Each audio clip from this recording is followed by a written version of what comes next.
Hi everybody! We are almost at the finish line. It is the second last week of the course. And this week we're going to be talking about one of two core questions that we've been talking about throughout the course from the beginning.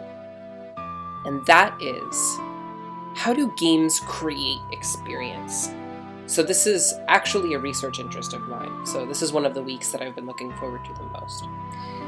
Now, game designers and game scholars have been grappling this question for a really long time, and people have used different models over the years to think about the ways that games create specific experiences, which is to say, specific feelings and emotions and receptions in their players. One of those models is talked about industry-wide, and it's called the MDA model, or Mechanics Dynamics Aesthetics. So as you can see with this diagram, the basic idea behind Mechanics Dynamics Aesthetics is the designer creates mechanics, and the player has a certain background and lived experience, which leads to certain perceptions, which this model calls aesthetics. And the interaction between the mechanics that the designer creates and the experiences that the player creates results in the dynamics of the game.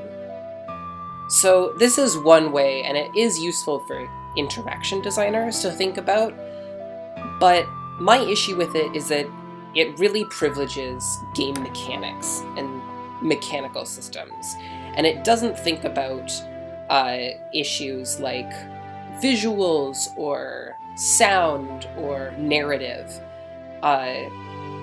in the way that it models player experience. Those things are sort of relegated to the realm of like player experience and aesthetics, which sort of takes it out of our hands as designers. Now, another model that a lot of scholars use is close analysis, and this is something that we as designers can do as well.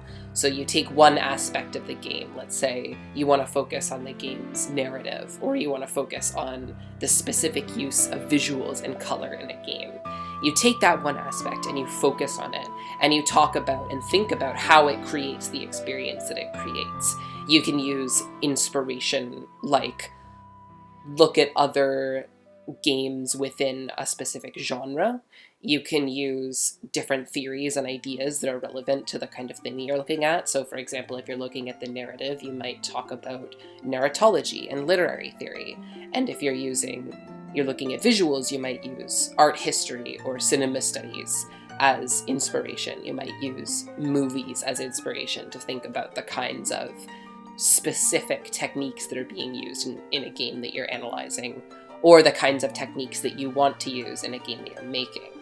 But the issue with close analysis, of course, is that you're only focusing on one thing at a time. And it can be hard to get a sense of the ways that, for example, your narrative interacts with your game mechanics. Like, let's say your game has one narrative ending that's really hard to achieve, that requires you to complete a lot of very mechanically difficult tasks. Literary theory or narratology aren't going to give you a way to think about the mechanical difficulty of the game, but just looking at mechanics isn't going to give you the full picture either. So, for me, this is where affect theory comes in. Now, affect theory is a framework that humanities scholars use to talk about the ways that emotions circulate between people, within social interactions, and through media. Let's come up with an example here. Have you ever been in a room where you could cut the tension with a knife? Have you ever laughed, not because you thought something was funny, but because of somebody else's laughter, which you found infectious? Or maybe you've shivered at the sound of beautiful music. All of these moments describe affects, which are emotional intensities that aren't filtered through your personal experiences or through your conscious thought, but they're felt deeply in our bodies. They're things that we experience before we start to filter them through our own lives. Now, scholars who use affect theory closely analyze the nuances of specific affects. So you might talk about how a certain affect feels, where it comes from, and what role it plays in our culture. For a few examples of affect, you could think about anxiety, joy, grief, loss. These are all affects. So these analyses, these ways of analyzing affects, let us think about everything from how movies and other media play with our heartstrings, to how advertisements convince us to consume, to how mass surveillance changes the way that we act. Some scholars analyze media texts, like movies, artworks, advertisements, video games, and so on, for how they create affects. We might ask, what makes a particular image powerful? What makes a long sequence in a game boring? And what kinds of boredom do we experience when we play it? So this requires looking at a piece of media holistically, rather than focusing on an individual formal technique. We might look at all of the components and how they work together to create a unified experience. The point to emphasize here is that by focusing on the kind of affect that a game creates, we can learn new things about that game. And for game designers, by focusing first and foremost on the affect that we want to create, we can make games that feel meaningful, powerful, cohesive, and that go beyond sort of designing for fun. Now, what does this look like in practice? So I would break it down into 3 steps. The first step is to pick an affect, a desired experience that you want your player to have. Secondly, try to separate that affect into sensations. So sensations are physical feelings, like in your specific parts of your body. So I mentioned before the feeling of shivering at excellent music, or your heart might beat faster when you're excited or nervous. These are the kinds of physical sensations I'm talking about.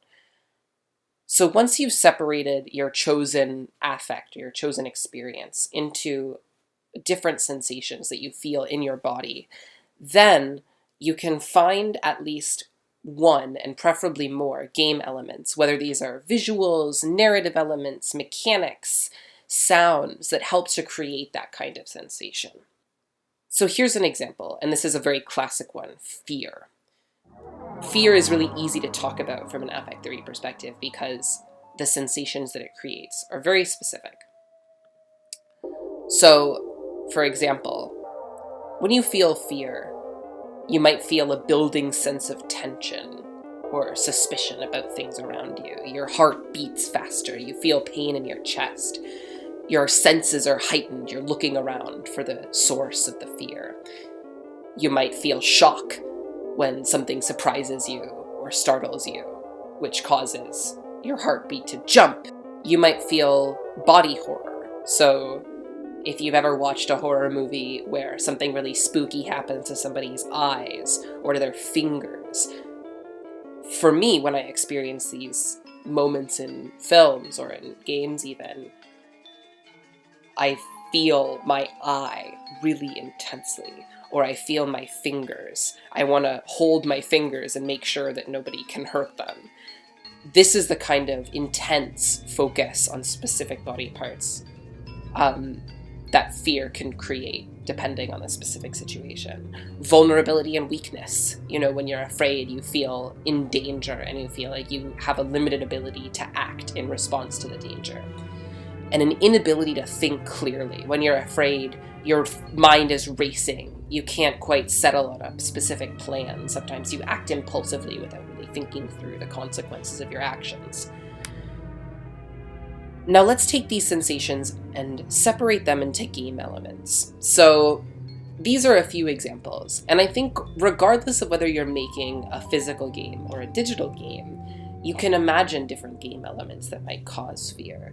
So narrative structure and visual details can create a building sense of tension. If you ever watched a movie, a horror movie, you always see these sort of little things that are kind of scary, but that don't totally horrify you, but they just unsettle you a little bit.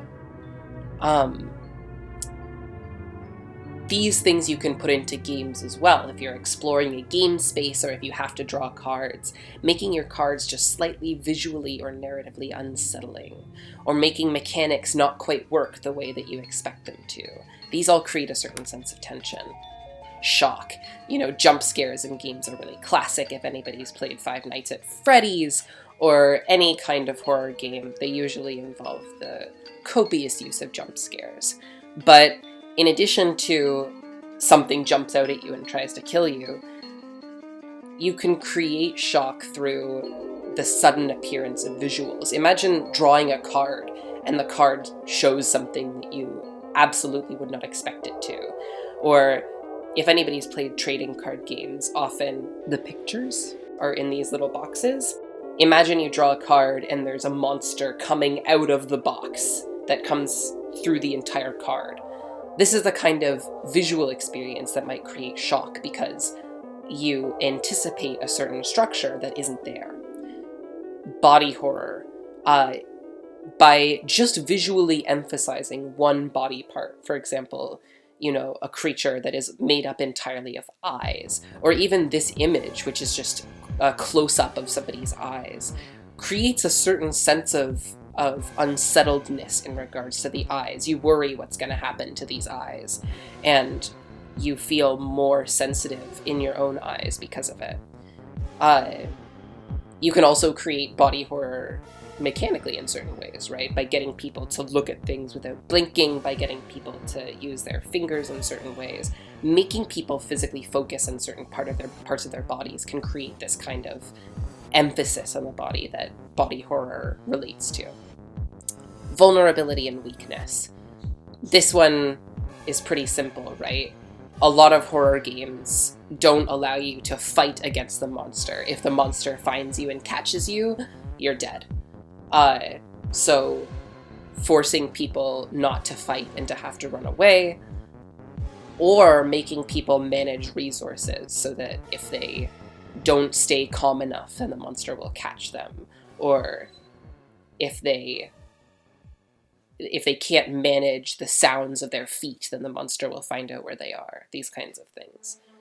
And an inability to think clearly. You can create this mechanically by refusing to allow players to form any kind of coherent strategy, by using randomness to shock them or to keep them from building up a good rhythm about how the game is going, or a good sense of rhythm.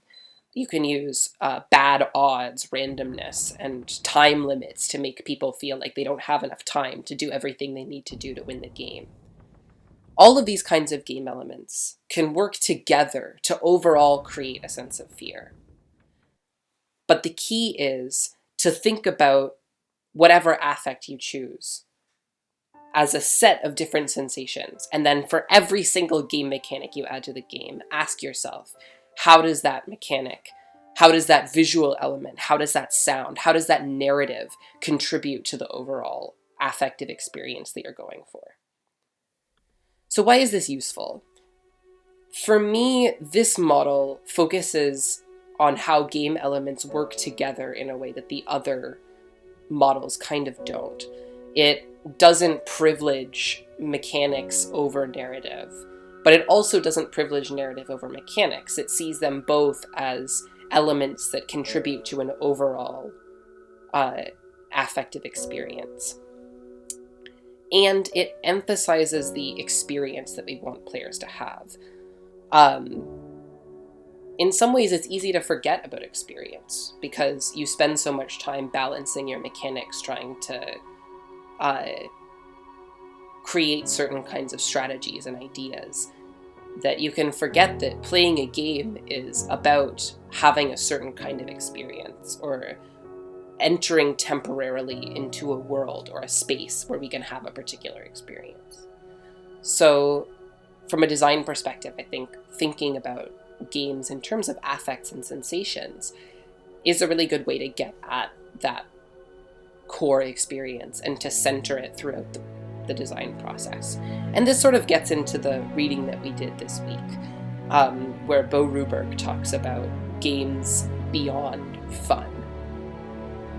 I think I've emphasized this throughout the course, but When I say that I want you to make games with specific experiences, what I also mean is that I want you to think about the potential that games have to be something other than fun, to be scary, to be heart-wrenching, to be frustrating, to be annoying, to be painful.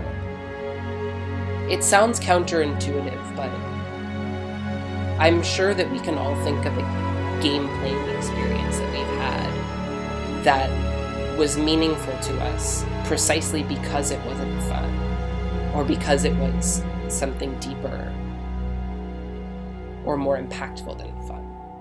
So if this whole course has been about asking what it means to create an experience for players, what it means to create meaningful play for players, and how to do that, this is my answer for you. Next week, we're going to talk about the other question, which is, what is our responsibility as designers? I'm really looking forward to seeing what you come up with this final assignment. We'll be talking about it over the next couple of days. But I think I'm really proud of the progress that you've made throughout the semester. And I think that this final assignment is going to be a really great way to tie some of that experience all together. So I will talk to you soon, and I will see you in our last lecture next week.